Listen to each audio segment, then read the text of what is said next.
Hello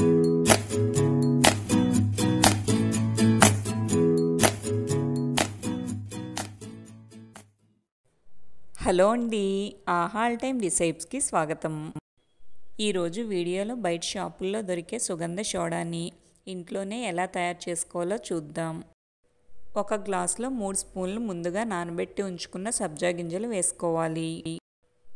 దీనిలో 3 స్పూన్ల సుగంధ వేసుకోవాలి. దీనిలోనే షుగర్ ఉంటుంది కాబట్టి విడిగా షుగర్ యాడ్ చేయనవసరం లేదు. దీనిలో సగం నిమ్మకాయ రసం అంటే ఒక చెక్క నిమ్మరసం వేసుకోవాలి. ఇవన్నీ ఒకసారి కలిసేలా కలుపుకొని దీనిలో ఐస్ క్యూబ్స్, సోడా వేసుకోవాలి. స్వీట్నెస్ ఇంకా ఎక్కువ కావాలనుకుంటే సుగంధ ఇంకొక స్పూన్ యాడ్ చేసుకోవచ్చు. ఒకసారి స్పూన్తో కలుపుకుంటే సుగంధ సోడా రెడీ అవుతుంది. మీకు ఈ వీడియో నచ్చితే లైక్ చేయండి, షేర్ చేయండి. మా ఛానల్ని ఫస్ట్ టైం చూస్తుంటే సబ్స్క్రైబ్ చేసుకోవడం మర్చిపోకండి.